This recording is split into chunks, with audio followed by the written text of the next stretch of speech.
बिस्मिल्लाहिर्रहमानिर्रहीम। नाज़रीन अस्सलाम वालेकुम। नाज़रीन आप देख रहे हैं CNN उर्दू। CNN उर्दू में आज हम बात करेंगे मुमकिन तौर पर आबना हुर्मुज़ कौन चलाएगा और कौन किसने बड़ा दावा कर दिया, और बरतानिया का भी बड़ा फ़ैसला। और उसके अलावा आज की वीडियो में बलूचिस्तान में फोर्सेस की कार्रवाई, कितने जन्म हासिल किए गए दहशतगर्द, और बल्तिस्तान में बारिशों तूफ़ानी बारिशों ने तबाही मचा दी। इन सब पर के खबरें बताता हूँ आपको। सबसे पहले जो सदर ट्रंप ने है, अमेरिकी सदर डोनाल्ड ट्रंप ने ईरान पर मुआहिदा तोड़ने का इल्ज़ाम लगाते हुए कहा है कि मुमकिन तौर पर आप नए हुर्मुज़ को चलाएंगे। उन्होंने दावा किया है कि ईरान ने अमेरिका के साथ पाए जाने वाले एक मुआहिदे की खिलाफ वर्जी की है, ताहम उन्होंने तोड़े जाने वाले मुआहिदे की तफसीलात फराहम नहीं की। और उधर ईरान ने भी वाज़िया तौर पर जवाब में कहा है कि तेहरान आबी गुज़रगाह के इंतज़ामी अमूर में किसी किस्म की मुदाखलत नहीं होने देगा और ना ही इजाज़त देगा। आबना हुर्मुज़ में अमेरिका की बार बार की मुहिम जोइयों ने खित्ते की सलामती को शदीद ख़तरात लाहक कर दिए हैं। और अमेरिकी नशरियाती इदारे फॉक्स न्यूज़ से इंटरव्यू में डोनाल्ड ट्रंप ने कहा कि अमेरिका कब्ज़ा करने के बाद मुमकिन तौर पर आबना हुर्मुज़ को चलाएगा। तो ये एक तशवीशनाक बात है, ये जंग का बिगल बज रहा है, क्योंकि ईरान किसी भी सूरत जो है वो आबना हुर्मुज़ पर कंट्रोल नहीं छोड़ेगा। जबकि सदर ट्रंप जो हैं वो वाज़िया तौर पर इस बात का ऐलान कर दिया है उन्होंने, और जिसके बाद उन्होंने कहा है कि जिसके बाद इनके पास कुछ भी नहीं है, इनके पास अब कुछ नहीं बचा। उन्होंने कहा अमेरिकी सेंट्रल कमांड की जानिब से रात भर ईरान में फ़ौजी अहदाफ पर किए गए हमलों का हवाला देते हुए कहा कि अमेरिका ने गुज़िश्ता रात ईरान को शदीद नुकसान पहुंचाया है। और उन्होंने ये भी कहा कि वो पीछे हट रहे हैं और इनका ज़्यादातर सामान ख़त्म हो चुका है, इनका फ़िज़ाई दिफाई निज़ाम भी ख़त्म हो चुका है। ये सदर ट्रंप का दावा है। और दूसरी जानिब ईरान के अस्करी हेडक्वार्टर ख़ातमुल अंबिया ने अमेरिकी सदर डोनाल्ड ट्रंप के आबना हुर्मुज़ का कंट्रोल संभालने के हवाले से बयान पर रद्द अमल देते हुए कहा है कि तेहरान आबी गुज़रगाहों की इंतज़ामी अमूर में किसी किस्म की मुदाखलत की इजाज़त नहीं देगा। उन्होंने कहा किसी भी मुहिम जोई ने अमेरिका की बार बार की मुहिम जोई ने खित्ते की सलामती को शदीद ख़तरात से दो चार कर दिया है। और उन्होंने कहा कि अमेरिका को हम इस गुज़रगाह पर कंट्रोल हासिल करने की ना इजाज़त देते हैं और ना ही देंगे। ईरानी फ़ौज के मुताबिक इसकी मुसल्लह अफवाज अमेरिकी गासिब फ़ौज की जानिब से पैदा की जाने वाली किसी भी कशीदगी या खलल से निपट रही है। और उन्होंने अपने बयान में ख़बरदार किया कि अमेरिका के साथ किसी भी किस्म का ताउन ईरान की खुद मुख्तारी के ख़िलाफ़ जंगी इक़दाम तस्वर किया जाएगा। ये उन्होंने बाकी ममालिक को भी अब जो है वो वाज़िया कर दिया है। तो ऐसे लग रहा है कि जैसे खित्ते में जंग एक मरतबा फिर मुकम्मल आबोताब से भड़कने जा रही है। और दूसरी जानिब बरतानिया का भी एक दाम है। बरतानिया ने ईरानी 5000 इनकलाब को दहशतगर्द तंजीम करार दे दिया।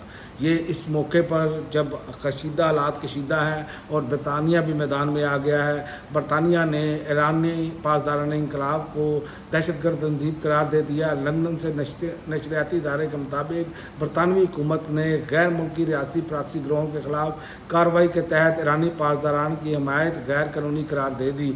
बरतानवी हुकूमत के मुताबिक नए रियासी ख़तरात से मुतल्लिक तारीखी इख्तियारात के तहत 3 गिरोहों को नामजद किया गया है, जिनमें ईरानी पासदारान इनकलाब, इस्लामी movement of companies of the right शामिल हैं। और बरतानवी हुकूमत के मुताबिक रूस की GR वॉलंटियर को भी नामजद किए जाने वाले पहले ग्रुप में शामिल किया गया है। तो ये सूरत हाल है। और अब मामला जो है वो जंग ऐसे लग रहा है जैसे बढ़ती हुई नज़र आ रही है। और दूसरी अहम खबर ये है कि बलूचिस्तान में फोर्सेस का मुश्तरका ऑपरेशन शाबान जारी, मज़ीद 8 दहशतगर्द हलाक, तादाद 117 हो गई।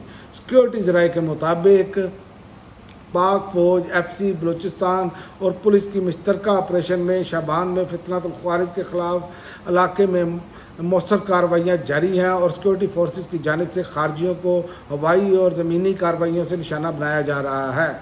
تو یہ صورتحال ہے کہ دہشت گردوں کا کلا کما کرنے کے لیے اب پاک فوج میدان میں آ چکی ہے، اور دوسری جانب آپ دیکھیں کہ گلگت بلتستان میں طوفانی بارشیں اور سیلاب رابطہ جو ہے سڑکیں بہہ گئی ہیں، شاہراہ قراقرم بند، سینکڑوں سیاح پھنس گئے ہیں۔ گلگت بلتستان کے ضلع دیامیر میں اچانک آنے والے شدید ترین سیلابی ریلوں نے بڑے پیمانے پر تباہی مچائی، جس کے نتیجے میں اہم ترین بین الاقوامی شاہراہ قراقرم متعدد مقامات پر بند ہو گئی ہے، اور سیلاب کے باعث اہم رابطہ سڑکیں بہہ جانے سے سینکڑوں مسافر اور سیاح راستوں میں محصور ہو کر رہ گئے ہیں۔ تو یہ صورتحال ہے، اور دوسری جانب ایک بیان مسلم لیگ نون کے رہنما عابد شیر علی کا سامنے آیا ہے۔ انہوں نے کہا عمران خان پر کیسز ہم نے نہیں بنائے۔ انہوں نے کہا بیٹیوں والا ہوں، عدت کیس پر کچھ نہیں کہوں گا، عابد شیر علی۔ لیکن عابد شیر علی صاحب سے گزارش ہے کہ یہ بہت سارے مسلم لیگ نون کے لوگ جو ہیں یہ عدت کیس پر بات کر چکے ہیں، لیکن پھر بھی عابد شیر علی صاحب جو ہیں یہ دونوں طرف کھیل رہے ہیں، اور اس میں وہ کہہ رہے ہیں کہ عمران خان جو کاٹ رہے ہیں اپنا بویا ہوا کاٹ رہے ہیں۔ آپ کسی انڈیپینڈنٹ عدالت میں لے جائیں جہاں پر عدالتیں آزاد ہوں، آپ کوئی ایک چیز ثابت نہیں کر سکتے، بلکہ آپ کو یہ معلوم ہونا چاہیے کہ اقوام متحدہ میں یہ بات کہی گئی ہے کہ عمران خان کو بجائے اس کے یہ پاکستان کے جو حکومت ہے وہ اس کو ہرجانہ ادا کرے، جس طرح عمران خان کے ساتھ سلوک کیا گیا ہے۔ تو یہ وہ ساری صورتحال ہے۔ باقی آئندہ آنے والے دن انتہائی اہم ہے۔ پاکستان میں دہشت گردی کا معاملہ جو ہے وہ اب کچلنے کے لیے پاک فوج اور سیکورٹی فورسز جو ہیں وہ مکمل طور پر جو ہے وہ تیاری کر کے اب ان کا کلا کما کرنے جا رہے ہیں، اور دوسری جانب امریکہ اور ایران کشیدگی جو ہے وہ بڑھتی جا رہی ہے، جو کہ ابھی تک صورتحال کوئی کلیئر نظر نہیں آ رہی، معاملات کس طرف جائیں گے، یہ معاہدہ ہوگا یا نہیں ہوگا۔ اب تک تو ایسے ہی لگ رہا ہے، کیونکہ ایران نے واضح کر دیا ہے کہ آپ اسلام آباد ایم او یو کو اب اس میں کوئی شک نہیں، وہ ختم ہو چکا ہے۔ تو یہ صورتحال ہے۔ اب تک کے لیے ناظرین اتنا ہی، اگلی ویڈیو تک اجازت دیں۔